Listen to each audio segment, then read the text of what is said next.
Hey, it's Dan Zimmerman. Welcome to Illustrate to Educate. Don't forget to subscribe for simple, objective videos on topics that matter. Have you ever wondered exactly what the debt ceiling is? Lately it's been brought up quite frequently, so let's dive into everything you need to know about it. What is the debt ceiling? The debt ceiling is the maximum amount that the US government can borrow by issuing bonds. If you're not sure what a bond is, we'll talk about that soon, but let's first look at where the debt ceiling came from. Before the debt ceiling was created, Congress had free reign over the country's finances. That was until 1917, when the Second Liberty Bond Act was created in order to finance the US participation in World War I and the Allied war effort in Europe. Its purpose was to hold the federal government fiscally responsible. Now, before we go any further, let's talk about what a government bond is in general terms. A government bond is debt security a government issues. When a government issues a bond, it's basically accepting a loan. The lender receives interest payments plus its principal back with the bond it matures. If an investor buys a government bond, say for $1,000, at a 5% interest rate, it will receive $50 a year until it matures and then its original $1,000 back. There are different kinds of bonds including savings bonds, treasury bonds, and treasury inflation protected security bonds among many others. They are deemed to be very safe since they are backed by the full faith of the federal government because the chances that they will default are very small. Now let's go back to the debt ceiling. What happens when the US government's national debt levels bump up against this debt ceiling?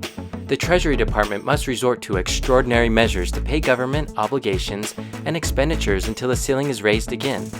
How many times has this debt ceiling been raised? The answer is 78 separate times since 1960.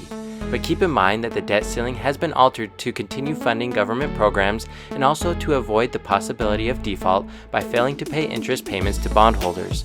By defaulting, the United States credit rating would take a major hit. It would increase the cost of its debt and send the U.S. economy into a tailspin.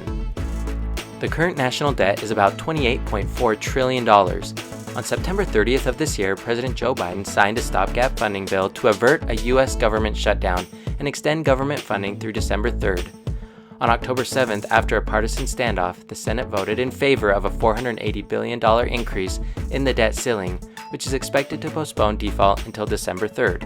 And on October 12th, the House of Representatives also voted for that increase, in which President Joe Biden signed it to make it official 2 days later.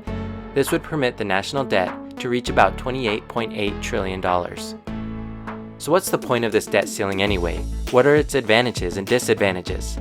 Those in support of a debt ceiling say it allows for a practical way for the U.S. Treasury to easily issue debt without having Congress approve each and every time the federal government needs to issue debt. Since Congress technically holds the purse strings, this process throughout history was very inconvenient.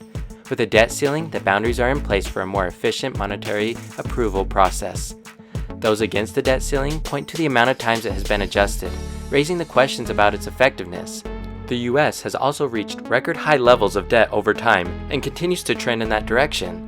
Some even question whether the debt ceiling is constitutional because it states in the 14th Amendment that the validity of the public debt of the United States, authorized by law, shall not be questioned. So what do you think about the debt ceiling?